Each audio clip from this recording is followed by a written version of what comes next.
세계 반도체 장비 1위 에이멧이 경기도에 연구소 설립 부지 물색하고 있다. 그러니까 부지를 거기를 잡았는데 여기가 이제 협의해가지고 뭐 대체 부지를 줄 수도 있다는 거지 않습니까? 난 이게 진짜 뭔 소린가. 그러니까는 거기만 뺀다 얘기하면 또 특혜가 될 것 같으니까 대체 부지 주겠다고 하는 건데, 그럼 내가 저기 가고 싶었는데 딴 데 가는 거에 대해서 에이멧은 또 결국엔 아 좋아 싫어 판단해야 되잖아요. 하여튼 머리 아프게 됐죠. 그러니까 왜 사전에 소통을 안 하냐고. 산업부하고 국토부. 나 이해가 안 됩니다.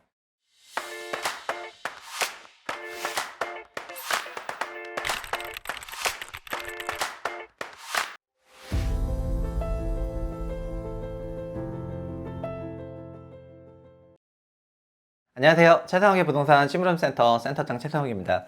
오늘의 내용은 반도체용 땅에 집 짓기? 이런 주제로 들어가겠습니다. 조선에서 이제 바로 단독 보도가 나왔었는데, 대통령이 유치한 미 반도체 기업 땅에 아파트 짓는 정부 대둥 이렇게 나왔습니다. 이게 테크 기사인데, 이게 어떤 내용이냐면은 에이멧이라고 어플라이드 머티리얼이라는 미국 상장 기업이 있는데, 시가총액은 170빌리언이니까 1,400원 곱하면은 1,400원 정도 곱하면 얼마야? 거의 한 250조 정도 되는 그런 엄청난 시가총액을 갖고 있는 그런 기업이겠습니다. 여의도에도 어플라이드 머티리얼즈 그 사옥이 있어요. 그래서 제가 직장 다닐 때 좀 봤었거든요. 근데 23년 8월에 뭐 계약을 체결했다는 요 오산 세마지구에 있는 그 오산 세마 3지구에 있는 요 땅 요 부분에 어플라이드 머티리얼즈 R&D 센터 부지가 여기 있나 봐요. 근데 여기가 이제 공공택지로 편입이 된 거죠. 그래서 이게 조선 기사는 이렇게 났고요. 내용을 보면은 국토부가 아시겠지만 작년 11월 달에 3기 신도시 추가 발표를 했었는데, 그때 이렇게 3차 오산세교 3차 지구 발표를 했었거든요.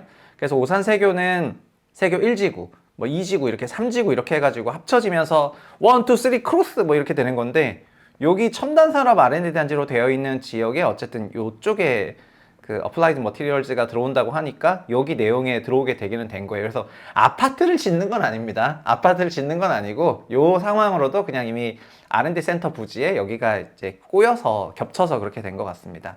근데 이 어플라이드 머티리얼즈는 22년 7월에 한국 온다고 그 당시에 사람들이 되게 좋아했고 현 정부 치적이었습니다. 그래서 세계 1위 반도체 장비업체 에이멧이 한국에 R&D 센터를 짓는다. 이게 서울경제에서도 이렇게 보도를 했고, 그다음 작년 2월에 막 부지를 물색한다 이러면서 세계 반도체 장비 1위 에이멧이 경기도에 연구소 설립 부지 물색하고 있다. 그래서 뭐 어쩌고저쩌고 대만에는 계획 없다 이러면서 어쨌든 그 지금 정부 치적으로 되게 많이 화두가 됐었고요. 그리고 막 오산에는 아까 그 위치 말고 서울대병원 부지가 또 있거든요. 여기 서울대병원 부지를 막 물색한다는 식으로 경인일보에서도 막 기사가 났었고, 아 여기 들어오나 저기 들어오나 막 이랬었는데, 어쨌든 지금은 조선 보도가 정확하다면은 그 오산세교 3차 지역에 있는 R&D 센터 그 북쪽 지역 부지에 들어온다는 그런 내용이 되겠죠. 근데 이게 왜 화두냐면은 이런 신규 택지는 단독 개발이 금지된다는 내용이 같이 기사에 있거든요. 국토부가 지난 11월 15일 신규 택지 후보지를 발표하면은 그 어플라이드 머티리얼 일정의 차질이 불가피하다. 왜냐하면은 공공택지에 들어가서다. 근데 매입 대금도 치렀고 그다음에 등기만 하면 되고 그다음에 건설하면 되는데, 근데 국토부는 요 부지 어떻게 생각하냐면 전체 3기 신도시를 25년 상반기까지 지구 지정하고 그다음에 27년 사전 청약하고 주택사업 계획을 할 건데, 근데 이런 공공택지는 아시겠지만은 토지거래 허가 구역이 되거든요. 토지거래 허가 구역이 되다 보니까 이제 개발 행위가 금지된다는 거예요. 그래서 정부와 협의해서 에이멧 부지를 제외하는 방법도 지금 거론하고 있는데 쉽지 않을 것 같다. 이렇게 그냥 기사를 썼고, 국토부 관계자가 다른 기업이랑 또 형평성 문제 있지 않냐. 그래서 특별한 경우가 아니면은 우리 그냥 마이웨이 하겠다. 그러니까 27년에 사청하고 주택사업 계획하고 등등등 이런 얘기다. 이렇게 하는 거고, 산업부에서 좀 유치하면서 이런 걸 했을 거 아니에요.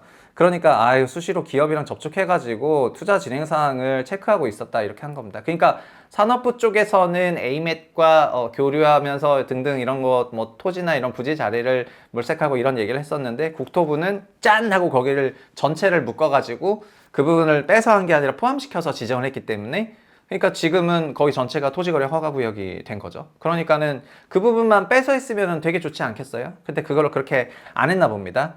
그러다 보니까 이런 일은 왜 생기냐면은 결국은 대화가 없기 때문에 이런 일이 생기는 건데, 여튼 그런 것 같고요. 기업이 이주할 대체부지 마련하는 것도 있는데 원래 계획은 이제 지연될 수밖에 없게 되었다.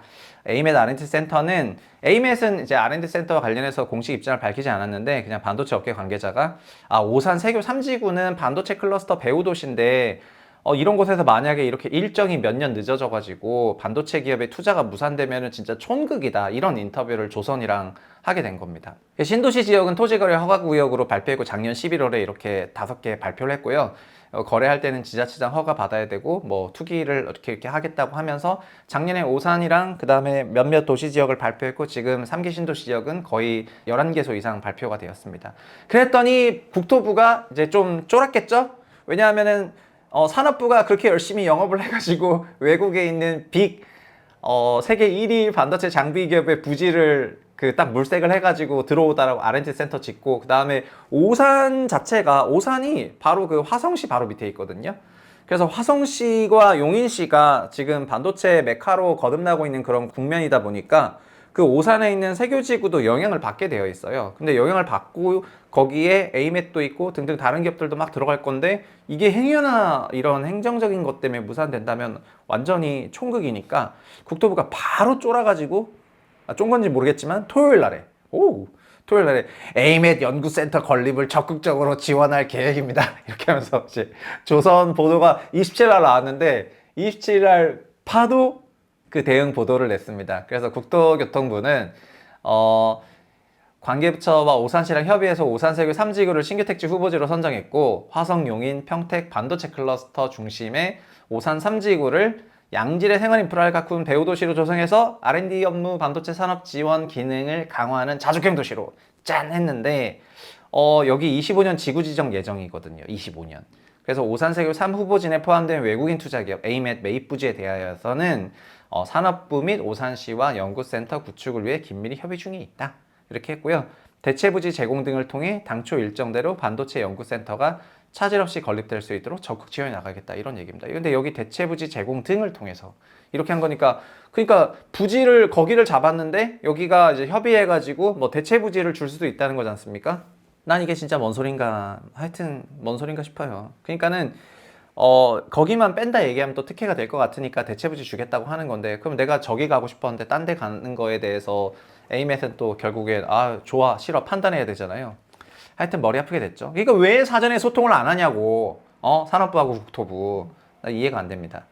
근데 화성에는 사실 이런 것뿐만 아니라 그 ASML도 있죠. ASML은 EUV라고 해서 그러니까는 노광 장비에 최첨단을 걷는 그런 장비를 만들고 있는데 그 화성이나 이런 쪽에서는 이미 어느 정도 반도체 클러스터 성격의 그런 도시들이 되고 있기는 합니다. 근데 이런 부차관 엇박자는 해프닝을 보면은 이런 거죠. 뭐 내 거친 생각과 불안한 정부의 여러 행태들을 보면서 우리의 그런 이제 마음 이제 그런 것들이 조금 느껴집니다. 그러니까 부처끼리 이런 사전에 서로 조율할 수 있는 부분을 좀 잘 조율하고 그 다음에 이런 총극이 좀 안 일어나게 했으면 더 좋지 않았을까 이런 생각을 해보고요. 그래서 요즘 들어서 정부 부처들에 대해서 제가 좀 비평의 목소리를 높이고 있는데 그거는 어떻게 보면은 그들이 아마 억울한 부분이 되게 많을 거예요. 지금 세종시도 진짜 짜증이 날 겁니다. 왜냐하면은 뭐 좀 무슨 일 좀 해서 하려 그러면은 정권 바뀌고 또 정권 바뀌고 이렇게 해서 정권 바뀔 때마다 또 지난 정권 일들 다 훑어내가지고 다 그냥 주르륵 다 영창 보내버리니까 공무원들 입장에서는 일 안 하는 게 좋죠. 그래서 지금 공무원들, 공공기관들, 주요 고위직에 있는 사람들 만나보면은 뭐 일 안 하고 싶어서 안 하는 줄 아냐? 그냥 뭐 무슨 일만 지나면은 또 몇 년 지나가지고 다 들러 엎어버리니까 그런 거지 이렇게 얘기를 하고 있고요. 이게 인허가도 그렇거든요. 여러분 지금 서울시도요. 이 얘기를 하니까 이걸로 좀 추가적으로 얘기하겠습니다. 오세훈 서울시장이 된 다음에 이제 층고 규제가 사라졌습니다. 이제 35층이라는 종전 아파트 일반주거 3종 층고 규제가 이제는 도계위를 통해 가지고 위원회가 심의를 해서 얼마든지 높은 다른 층고를 낼 수가 있어요. 그래서 이촌동에 있는 한강 맨션을 포함해 가지고 막 60층 짓겠다, 뭐 49층 짓겠다, 뭐 50층 짓겠다, 뭐 난리가 났습니다. 도계위가 승인을 해주면 돼요. 그러면은 저도 위원회 활동을 해보고 있는데요. 그 위원들이 그러면 그 안건에 대해서 여러 명분이 있고 맥락이 있으면은 승인해주면 되잖아요. 그럼 승인해주면 되는데 이게 지금 오세훈 서울시장 체제에서 그거를 승인해줘야 되는 그런 상황이 됐어요. 근데 나중에 상황이 또 바뀌어가지고 어떻게 그 승인권에 대해서 다르게 해석할 수도 있다고 생각이 되거든요. 그러니까 리스크를 소수의 위원들에게 넣어버리게 되면은 그 위원들은 평가 판단을 하기 싫어해요. 그래서 요즘 서울시 도계위는 이런 친구와 관련한 그런 심의는 안 열립니다. 거의 안 열리고요. 그냥 일반적인 신통기획이나 이런 것만 열리거든요. 그러다 보니까는 여러 절차들이 더 늦어지게 되겠죠. 이런 절차 사업들은 되게 시스템 속에서 돌아가야 되는 건데, 시스템이 아니라 어떤 특정인들에게, 특정 그룹에게 그 권한이 집중됐을 때 그 권한을 행사하면 되는데, 그 행사한 권한을 달라진 정치 성향과 정권 따라 가지고 언제든지 내가 그냥 줘 털릴 수 있다고 생각을 하게 되면은 위원회들은 보수적으로 그 방향으로 작동을 하게 되는 거죠. 그러면은 일은 좋은 취지로, 친고 제한 다 풀자, 좋은 취지로 풀었을 겁니다. 이제 근데 친고나 이런 사선에 대해서 얘기하면은 이제 분량 하나 영상을 다시 찍어야 되겠지만, 좋은 취지로 찍었지만 일이 안 돌아가요. 안 돌아가는 거고요. 그래서 그걸 왜 안 돌아갈까? 이거는 지금 여러 가지 눈에 보이지 않는 기저가 작동하기 때문인데, 공무원에 대해서도 저는 똑같다고 생각하는데, 공무원들이 지금 대화 안 하고 싶어서 안 하냐? 그건 아닙니다. 할라 하면 엄청 할 수 있거든요.